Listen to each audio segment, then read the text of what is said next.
अस्सलाम वालेकुम। आज के लेक्चर में हम लोग एंटी टेस्ट में आने वाले डिफरेंट टाइप्स के क्वेश्चंस को देखेंगे और उनकी सॉल्विंग तकनीक भी सीखेंगे। ये जो लेक्चर है ये बहुत ज़्यादा इम्पोर्टेंट है। तो फिज़िक्स में जो ज़्यादातर क्वेश्चंस होते हैं उनका ताल्लुक होता है फार्मूलाज से। तो आप जो भी चैप्टर कर रहे हैं उन फार्मूलाज को एक पेज के ऊपर लिखते जाएं। एट द एंड आपके पास कोई 3-4 पेज बने उनको याद कर लें। तो फार्मूला से रिलेटेड कौन कौन से क्वेश्चन बनते हैं उनकी बात करते हैं। तो फार्मूलाज में जो पहली टाइप का क्वेश्चन बनता है वो न्यूमेरिकल टाइप बनता है। कोई भी फार्मूला है आपको उसमें कुछ क्वांटिटी के वैल्यूज दे दी जाए और कोई क्वांटिटी पूछ ली जाए। फॉर एग्जांपल काइनेटिक एनर्जी का फार्मूला होता है हाफ mv²। तो आपको मैस और वेलोसिटी देके काइनेटिक एनर्जी पूछी जा सकती है। आपको वेलोसिटी और काइनेटिक एनर्जी देके बॉडी का मैस पूछा जा सकता है। तो कोई दो वैल्यूज दे के तीसरी पूछी जा सकती है। तो ये जो क्वेश्चन की टाइप है इसको बोलते हैं न्यूमेरिकल टाइप। नेक्स्ट जो टाइप है वो है डबल हाफ। आपको कोई एक क्वांटिटी डबल करके पूछा जाए कि दूसरी क्वांटिटी के ऊपर क्या फ़र्क पड़ेगा, जो उसकी वैल्यू क्या होगी, या कोई एक क्वांटिटी हाफ करके तो पूछा जाए दूसरी क्वांटिटी के ऊपर क्या फ़र्क पड़ेगा। तो डबल हाफ वाला जो क्वेश्चन है ये दूसरी टाइप है। तीसरा है तीन जो क्वांटिटीज हैं वो गिवन होगी और चौथी पूछी जाएगी। तो इसको कैसे करते हैं ये तो लेक्चर में मैं बताऊंगा। कोई टोटल चार वेरिएबल्स होंगे, कोई तीन आपको स्टेटमेंट के अंदर दिए जाएंगे और चौथा पूछ लिया जाएगा।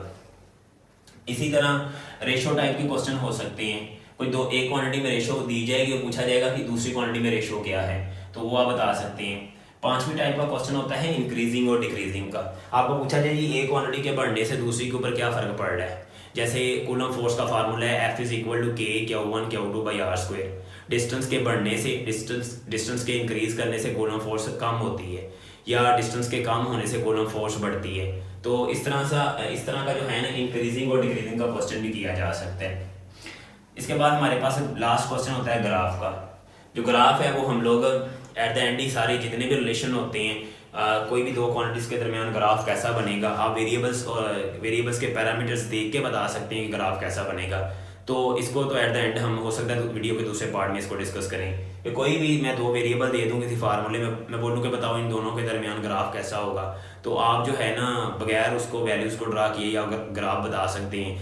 ग्राफ स्ट्रेट लाइन होगा, पैराबोला होगा, हाइपरबोला होगा, वगैरह वगैरह। नेक्स्ट जो है क्वेश्चन की टाइप है 7। ठीक है, ये हमारी 6 टाइप्स हो गई हैं। 7 टाइप्स क्या है? Information based question.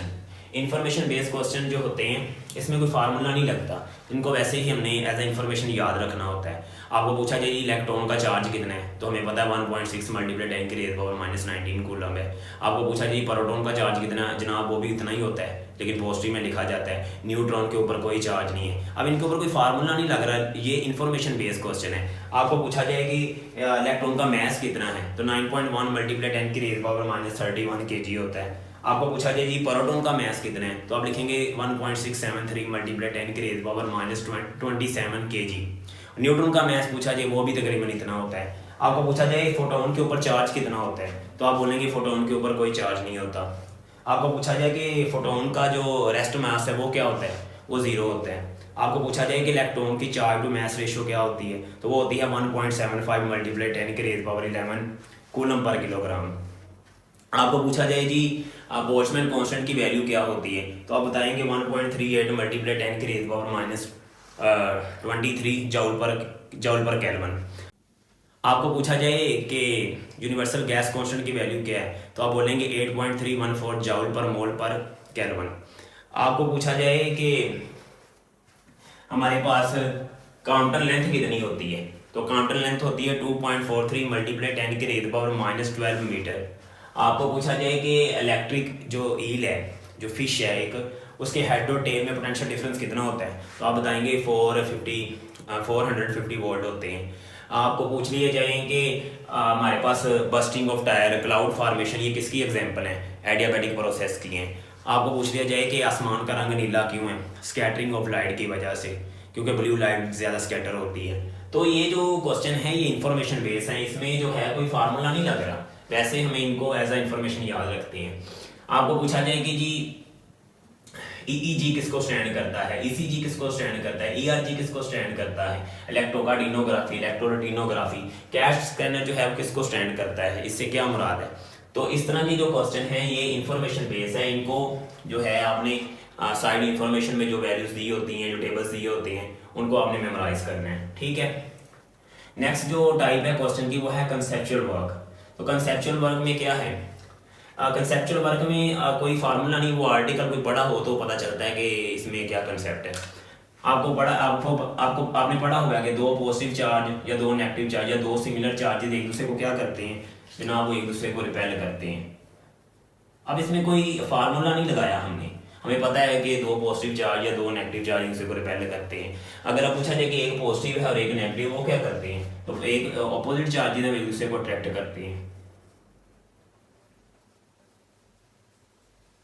इसी तरह आपको पूछा जाए कि दो वायर्स हैं, उनमें सेम डायरेक्शन में करंट फ्लो कर रहा है, वो क्या करती हैं, तो सेम डायरेक्शन में करंट फ्लो करे तो S for same, A for attraction, same SAME, तो S for similar, A for attraction. तो ये सेम डायरेक्शन में करंट फ्लो करेगा तो ये वायर्स क्या करेंगी, अट्रैक्ट करेंगी। और अगर ऑपोजिट डायरेक्शन में जो है करंट फ्लो करे तो ये क्या करती हैं, रिपेल करती हैं। इसी तरह अगर एक बार मैग्नेट जो है वो एक कॉइल के करीब जा रहा हो, तो मुझे बताएं कॉइल के करीब जाएगा फ्लक्स बढ़ेगा। तो अब लेंज़ेस लॉ में हमने ये पढ़ा हुआ है ऑलरेडी, ठीक है ना।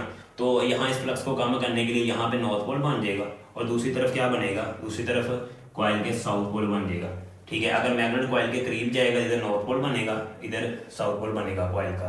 लेकिन अगर ये मैग्नेट कॉइल से दूर जाते हैं, तो अगर ये कॉइल से दूर जाता है इधर को, तो क्या है, अब जो है फ्लक्स को बढ़ाना है तो इस तरफ क्या आएगा, इस तरफ साउथ पोल आ जाएगा और इस तरफ क्या आ जाएगा, नॉर्थ पोल आ जाएगा। तो ये कंसेप्चुअल बेस है, अब इसमें कोई फार्मूला नहीं लग रहा, हमको ये आर्टिकल पढ़ा हो तो हमें पूछा जा सकता है। अब इसी तरह अगर मैग्नेट जो है कॉइल के करीब आ रहा है, आपको पूछा जाए डायरेक्शन ऑफ इंड्यूस करंट क्या होगा, ठीक है। जो मैग्नेट है कॉइल से दूर जा रहा है, डायरेक्शन ऑफ इंड्यूस करंट क्या होगा। तो इस तरह जो है ना, ये जो टॉपिक आपने पढ़ा उसमें जो कंसेप्ट है उससे रिलेटेड ये बातें हैं। अब हम लोग जो है ना डिफरेंट फार्मूलाज के रिलेशन लेते हैं और उनके ऊपर वो 6 जो तकनीक मैंने बताई हैं वो अप्लाई करते हैं। तो different type of relations in physics, ठीक है। तो फर्स्ट टाइप का जो रिलेशन है वो है y directly proportional to x। तो नाउ अप्लाई 6 तकनीक। तो पहली तकनीक मैंने क्या बताई है, न्यूमेरिकल टाइप जो है क्वेश्चन होगा। तो पहले आप जो है इस जैसा जो जिसमें इस तरह का रिलेशन बनता हो ऐसा फार्मूला ढूंढे। तो मैंने लिखा P is equal to mv, या सेकेंड ईयर में जाके लिख सकते हैं Q is equal to cv, या आप F is equal to ma भी लिख सकते हैं। इस जैसा फार्मूला हमने ढूंढ लिया। अब क्या करना है, हमें यहाँ पे पता है कि मोमेंटम का मैस से डायरेक्ट ताल्लुक है, यानी कि momentum directly proportional to mass और मोमेंटम डायरेक्टली प्रोपोर्शनल टू है वेलोसिटी। अब यहाँ पर हम लोग जो है न्यूमेरिकल टाइप की बात कर रहे हैं, तो आपको मैस और वेलोसिटी देके मोमेंटम पूछा जा सकता है। देखिए इसमें कितने पैरामीटर्स हैं, 1 2 3, कोई भी दो वो स्टेटमेंट के अंदर देगा और तीसरा पूछ सकता है। मैस और वेलोसिटी देके मोमेंटम पूछ सकता है, मोमेंटम और मैस देके वेलोसिटी पूछ सकता है, वेलोसिटी और मोमेंटम देके मैस भी पूछ सकता है, ठीक है। तो मैस और वेलोसिटी गिवन अगर हो तो मोमेंटम बताया जाए। दूसरी जो तकनीक का क्वेश्चन है, जो दूसरी टाइप का क्वेश्चन है, उसकी क्या तकनीक है कि हमारे पास अगर एक को डबल किया जाए, एक क्वांटिटी को डबल किया जाए या हाफ किया जाए, तो किसी दूसरी क्वांटिटी के ऊपर क्या फर्क पड़ता है। तो देखें, अगर मैं मैस को डबल कर देता हूं तो मोमेंटम क्या हो जाएगा, डबल। अगर मैस को मैं हाफ कर देता हूं तो मोमेंटम क्या हो जाएगा, हाफ हो जाएगा। सिमिलरली अगर वेलोसिटी में आके देखें तो आपको पता है मोमेंटम का वेलोसिटी के साथ भी क्या है, डायरेक्टली प्रोपोर्शनल का ताल्लुक है। तो अगर मैं वेलोसिटी 2 गुना करता हूं तो मोमेंटम भी क्या है, 2 गुना बढ़ जाएगा। अगर मैं वेलोसिटी को हाफ करता हूं तो मोमेंटम भी क्या हो जाएगा, हाफ। तो यही यहाँ पे दिखाया गया है कि अगर मैस को डबल किया जाए तो मोमेंटम है डबल, अगर वेलोसिटी को डबल किया जाए तब भी मोमेंटम क्या है, डबल। अगर मैं मैस को भी डबल करूं और वेलोसिटी को भी डबल करूं तो मैस के डबल होने से मोमेंटम डबल हुआ और वेलोसिटी के डबल होने से भी मोमेंटम डबल हुआ, तब मोमेंटम जो है वो 4 टाइम्स इंक्रीज कर जाएगा। इसी तरह अगर वेलोसिटी को हाफ किया जाए और मैस को भी हाफ किया जाए तो मोमेंटम जो है वो आपका 4 गुना कम हो जाएगा। तो डबल और हाफ वाली तकनीक भी जो है इसके ऊपर अप्लाई होगी। सिमिलरली इन फार्मूलाज में भी ये बातें कर सकते हैं, Q is equal to CV में। अब जो है हम लोग बात करते हैं, अगर तीन क्वांटिटीज गिवन हो और चौथी पूछ ली जाए, तो अगर इस तरह का रिलेशन है y directly proportional to x, तो ऐसे रिलेशन को हम कैसे लिखेंगे? आप लोगों ने ऐसे लिख लेना y2 over y1 is equal to x2 over x1। तो यहाँ पे आपको तीन वैल्यू देके चौथी पूछ सकते हैं। कोशिश करें कि 2 वाले वेरिएबल्स ऊपर लिखें, क्योंकि आमतौर पे वो 2 वाली टर्म ही पूछता है, तो निकालना आसान है। y2 अगर निकालना हो तो y1 इधर डिवाइड हो रहा है, उधर जाके मल्टीप्लाई हो जाएगा, तो फौरी वैल्यूज लगाएंगे और सोल्व करके आंसर आ जाएगा। तो वैसे तो लिखा जा सकता है y1 ओवर y2 और x1 ओवर x2, लेकिन 2 वाली ऊपर लिखें, ये ज़्यादा बेहतर है। अब देखें, अगर मैं इसके अकॉर्डिंग लिखूं, इसके अकॉर्डिंग, तो अब क्या लिखेंगे? P2 ओवर P1, तो V2 ओवर V1। तो यहाँ पे अगर मैं आपको कह दूं कि जी पहले किसी बॉडी की जो वेलोसिटी है वो 2 मीटर पर सेकेंड है, तब मोमेंटम जो है वो था 5 सपोज, और अब वेलोसिटी जो है वो 4 मीटर पर सेकेंड होगी। अब मोमेंटम क्या होगा? तो देखें, दो वेलोसिटीज की वैल्यू मौजूद है और एक मोमेंटम की वैल्यू मौजूद है, तो दूसरी क्वांटिटी, ये जो चौथी जो अननोन है, ये निकाली जा सकती है। ये दोनों वैल्यूज मौजूद हैं, ये भी मौजूद है, यहाँ से मोमेंटम निकाला जा सकता है। नेक्स्ट जो हमारी टाइप है वो है रेशो टाइप। तो अगर आपको इस क्वांटिटी की रेशो दी गई हो तो पूछा जाए इस क्वांटिटी में रेशो क्या है, तो इस क्वांटिटी में जो रेशो होगी वही रेशो इस क्वांटिटी में होगी। फॉर एग्जांपल मैं कहूँ अगर x में रेशो 1:2 है, इधर लिखते हैं क्या है रिजल्ट हमारा, y प्रोपोर्शनल x, और इसके अकॉर्डिंग इस रिजल्ट को उतार लें या इसको उतार लें। तो सपोज मैं कहता हूँ कि जी इसके हम इसको उतार लेते हैं, p directly proportional to mass. तो अगर मैं कहूँ कि दो बॉडीज हैं, उनके मैस में रेशो जो है 1:2 है, तो बताएं मोमेंटम में रेशो क्या होगी? तो मोमेंटम में भी वही रेशो होगी, 1:2। नेक्स्ट है इंक्रीज और डिक्रीज की तकनीक, जो है इंक्रीज और डिक्रीज टाइप का जो क्वेश्चन है। आपको पता है वेलोसिटी के बढ़ाने से मोमेंटम बढ़ता है और वेलोसिटी के कम होने से मोमेंटम कम होता है। इसी तरह मैस के बढ़ाने से भी मोमेंटम बढ़ता है और मैस के कम होने से मोमेंटम कम होता है। तो इंक्रीज और डिक्रीज वाली जो टाइप है क्वेश्चन की वो भी होगी। लास्ट जो है यहाँ पे ग्राफ को स्टडी किया जाता है, ग्राफ वाला एक क्वेश्चन होता है। तो जितने भी ग्राफ हैं वो हम लोग इस वीडियो के दूसरे पार्ट में डिस्कस करेंगे। तो यहाँ जो है अभी आपको जितने भी मैं रिजल्ट आगे बता रहा हूँ, ये भी रिजल्ट जितने लिखे हैं उनके ऊपर आपने ये 6 की 6 तकनीक अप्लाई करनी है। नेक्स्ट जो रिलेशन है वो है y directly related square of x। तो पहले इस जैसा रिलेशन ढूंढते हैं। फॉर एग्जाम्पल काइनेटिक एनर्जी का फार्मूला लिखते हैं। काइनेटिक एनर्जी का फार्मूला है 12mv²। अब इसके ऊपर जो है वो सारी 6 की 6 तकनीक अप्लाई करें, 6 जो क्वेश्चन की जो टाइप्स हैं वो अप्लाई करें। तो पहले मैं ये कहूँगा, न्यूमेरिकल टाइप को अगर डिस्कस करूं तो आपको इसमें वेरिएबल देखें कितने हैं, 1 2 और ये 3। तो कोई दो वेरिएबल दे के स्टेटमेंट के अंदर तीसरा पूछ सकता है। आपको कहे कि बॉडी की काइनेटिक एनर्जी और मैस इतना है, बताएं बॉडी की स्पीड कितनी है। आपको कहे बॉडी का मैस और स्पीड इतनी है, बताएं काइनेटिक एनर्जी कितनी है। आपको कहा जाए कि जी बॉडी की जो है स्पीड और मैस इतना है, बताएं काइनेटिक एनर्जी कितनी है। तो इस तरह कोई देखिए 3 पैरामीटर हैं, कोई दो दे के तीसरा पूछा जा सकता है। तो ये है न्यूमेरिकल टाइप का क्वेश्चन। अब बात करते हैं डबल और हाफ। इस रिलेशन के अकॉर्डिंग हमें v के साथ v² के साथ बात करनी चाहिए। तो लिखेंगे kinetic energy square of v के डायरेक्टली रिलेटेड है। यहाँ पे आप देखें अगर आप स्पीड को डबल करते हैं तो काइनेटिक एनर्जी क्या होगी। देखें स्पीड को डबल करने से डबल नहीं बोलना, स्पीड के ऊपर स्क्वायर है तो स्क्वायर लेके इसका आंसर करना है। अगर आप स्पीड को डबल करते हैं 2 का स्क्वायर क्या होता है 4, तो काइनेटिक एनर्जी 4 टाइम्स बढ़ जाएगी। अगर आप स्पीड को 3 टाइम्स बढ़ाते हैं तो 3 का ऊपर क्या स्क्वायर, तो काइनेटिक एनर्जी जो है 9 टाइम्स बढ़ जाएगी।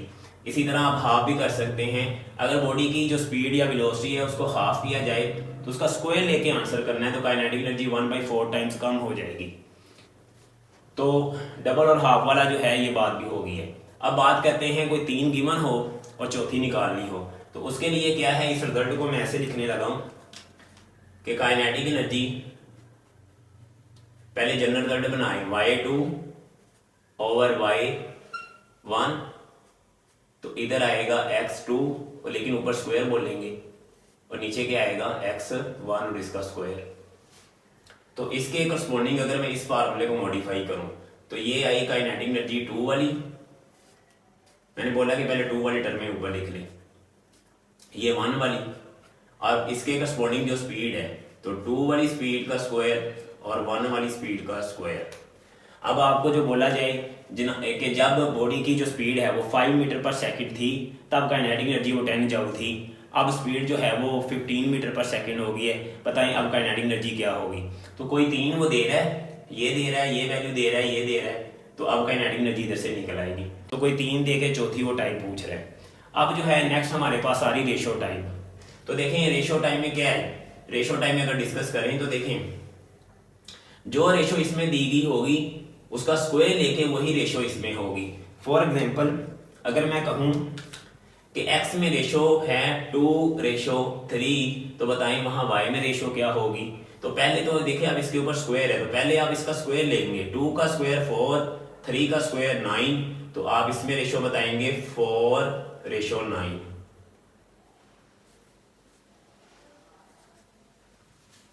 इसी तरह आप जो है इंक्रीजिंग और डिक्रीजिंग वाली बात भी कर सकते हैं। अगर आप x को बढ़ाते हैं तो y बढ़ेगा। इसी तरह आप इधर स्पीड्स को बढ़ाते हैं तो काइनेटिक एनर्जी बढ़ेगी। स्पीड को कम करते हैं तो काइनेटिक एनर्जी कम होगी। लास्ट जो है इस पे वो ग्राफ वाला क्वेश्चन है। ग्राफ वाले जितने भी क्वेश्चन है इसका ग्राफ कैसा बनेगा, अगर इस तरह का वेरिएबल्स हो और ग्राफ कैसा बनेगा काइनेटिक एनर्जी और स्पीड के दरमियान, तो ये इसके लिए नेक्स्ट वीडियो के पार्ट में डिस्कस करेंगे। अगर इस टाइप का क्वेश्चन हो, इस टाइप का रिलेशन हो, तो इस टाइप का जो रिलेशन है जैसे y डायरेक्टली रिलेटेड है स्क्वायर रूट x के, तो इस जैसे मिलता जुलता रिलेशन कौन सा है, मैं लिखूंगा सिंपल पेंडुलम का फार्मूला टाइम पीरियड का 2 पाई स्क्वायर रूट L/G। अगर आप गौर करें टाइम पीरियड का लेंथ के स्क्वायर रूट के साथ डायरेक्ट ताल्लुक है, तो मैं लिखूंगा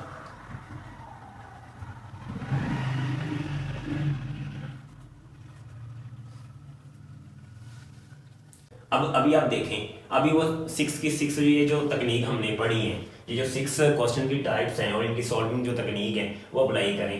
पहला है न्यूमेरिकल टाइप।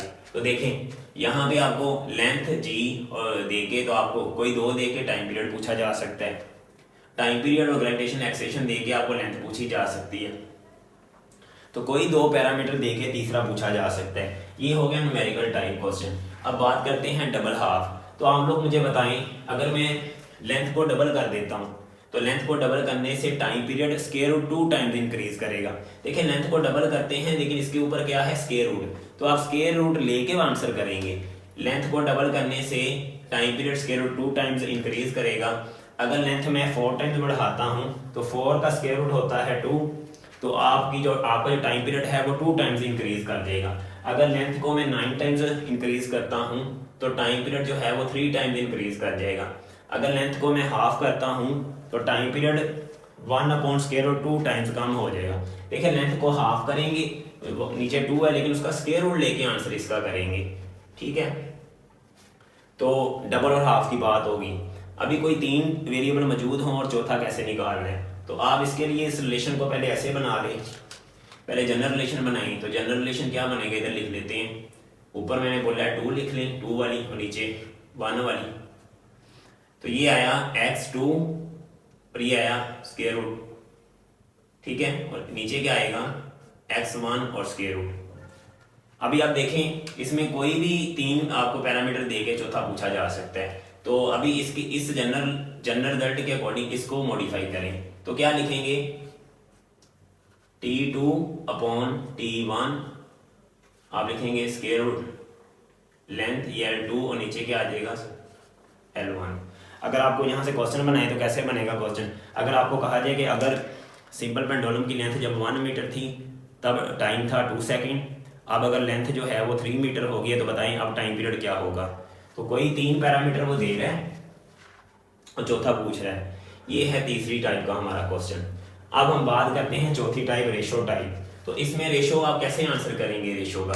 देखें अगर मैं आपको कहूँ कि इसको यहाँ से रेज कर लेते हैं, देखिए अगर लेंथ में रेशो दी हुई है तो आपसे टाइम पीरियड में रेशो पूछी जाए, तो जो लेंथ में रेशो होगी उसका स्क्वायर रूट लेके आप टाइम पीरियड में रेशो बताएंगे। फॉर एग्जांपल अगर आपको कहा जाए कि लेंथ में रेशो जो है वो है 1:2, तो बताएं टाइम पीरियड में रेशो क्या होगी। तो टाइम पीरियड में रेशो होगी 1:√2। क्योंकि 1 का स्क्वायर रूट 1 होता है और 2 का स्क्वायर रूट 2। तो जो लेंथ में रेशो आपको दी जाए उसका स्क्वायर रूट लेके आप टाइम पीरियड में रेशो बता सकते हैं। नेक्स्ट हमारे पास आता है इंक्रीजिंग और डिक्रीजिंग का क्वेश्चन। तो आप लोग मुझे बताएं, लेंथ के बढ़ाने से टाइम पीरियड बढ़ता है और लेंथ के कम करने से टाइम पीरियड कम होता है। इसी तरह आप इधर भी ये बात कर सकते हैं, एक्स के बढ़ाने से वाई बढ़ेगा और एक्स के कम होने से वाई कम होगा। तो वाई डायरेक्टली रिलेटेड है स्क्वायर रूट एक्स के। इसको आप डायरेक्टली प्रोपोर्शनल नहीं कह सकते, Y directly related square root X है। इसके ऊपर बाद में एक वीडियो बनाएंगे कि डायरेक्टली प्रोपोर्शनल कब कहते हैं। नेक्स्ट जो है हमारा जो चौथी तरह का जो है रिलेशन, वाई इनवर्सली प्रोपोर्शनल है एक्स। अब इसके ऊपर जो है वो सारी टाइप्स अप्लाई करें। तो देखें, इस जैसा पहले रिलेशन ढूंढते हैं। तो आप लोगों ने पढ़ा हुआ है केमिस्ट्री में और इवन के thermodynamics first year last chapter वहाँ पढ़ा हुआ है कि वॉल्यूम का प्रेशर के साथ क्या ताल्लुक होता है, इनवर्स। तो सबसे पहले आप इसमें न्यूमेरिकल टाइप जो है क्वेश्चन, आपको प्रेशर देके वॉल्यूम पूछा जा सकता है और वॉल्यूम देके प्रेशर पूछा जा सकता है। इसी तरह अगर आप डबल और हाफ की बात करें तो अगर प्रेशर को 2 गुना करेंगे तो वॉल्यूम 2 गुना कम हो जाएगा, और अगर प्रेशर को जो है 2 गुना कम करते हैं तो वॉल्यूम 2 गुना बढ़ जाएगा। ठीक है, डबल और हाफ। देखिए, प्रेशर के बढ़ने से वॉल्यूम कम होगा, जितना प्रेशर बढ़ेगा उतना ही वॉल्यूम कम होगा। अगर प्रेशर 2 टाइम्स इंक्रीज करता है तो volume of the gas 2 times कम हो जाएगा, और अगर प्रेशर जो है वो किसी गैस का 2 टाइम्स कम होता है तो वॉल्यूम जो है वो 2 टाइम्स इंक्रीज हो जाएगा। नेक्स्ट जो है, इसमें हम कोई 3 क्वांटिटीज अगर आपको दी जाए और चौथी पूछी जाए तो इसमें देखें ये इनवर्स ताल्लुक है, जिसका रिलेशन आप कैसे बनाएंगे। मैंने बोला है कि ऊपर आप 2 वाली लिख लें, y इधर लिख लेते हैं, पहले जनरल रिजल्ट लिखते हैं y2 अपॉन y1। तो क्या आएगा, अब देखें y का अपने x के साथ इनवर्स ताल्लुक है, तो इसका जो है रिलेशन नीचे जाएगा और इसका इसके ऊपर आएगा इनवर्स में। तो अगर आपको कहा जाए कि अभी जो है जब गैस का वॉल्यूम जो है वो 3 मीटर क्यूब था तब प्रेशर था 10, अब जो है उसका प्रेशर जो है वो 6, जो है उसका जो वॉल्यूम है वो 6 मीटर क्यूब हो गया है। तो बताएं अब प्रेशर कितना है। तो कोई 3 वैल्यूज यहाँ पे दे के चौथी पूछी जा सकती है। नेक्स्ट हमारे पास आता है रेशो टाइप। तो इसमें रेशो टाइप कैसे आप बताएंगे, जो रेशो आपको एक्स में दी जाए तो उसका इन्वर्स करके आपको इसमें रेशो मिलेगी। अगर कहा जाए एक्स में रेशो 5:3 है तो बताएं वाई में रेशो क्या है। तो जो इसकी रेशो दी उसका इन्वर्स कर दें, क्योंकि इसका इससे इन्वर्सली प्रोपोर्शनल का रिलेशन है। तो इसमें रेशो होगी 3:5। तो जो रेशो एक्स में दी जाए उसका उलट कर दें तो आपको वाई में रेशो मिल जाएगी। नेक्स्ट जो है हमारे पास इंक्रीजिंग और डिक्रीजिंग वाली बात है। तो आपको पता है एक्स के बढ़ने से वाई यहाँ कम होगा और एक्स के कम होने से वाई यहाँ बढ़ेगा। सिमिलरली जैसे इधर बात करते थे कि प्रेशर के बढ़ने से वॉल्यूम जो है वो कम होगा और प्रेशर के कम होने से वॉल्यूम आपका इंक्रीज करेगा। तो ये बात आप इधर कर सकते हैं।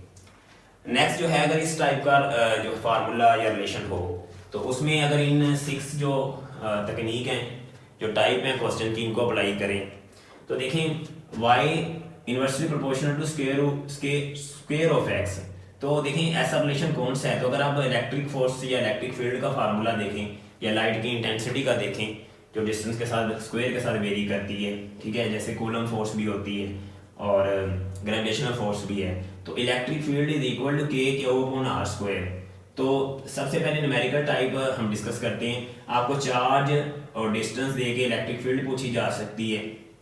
2 चार्जेस में इलेक्ट्रिक फील्ड, डिस्टेंस दे के और चार्ज पूछा जा सकता है, और कोई 2 पैरामीटर यहाँ पे दे के और तीसरा पूछा जा सकता है। ठीक हो गया।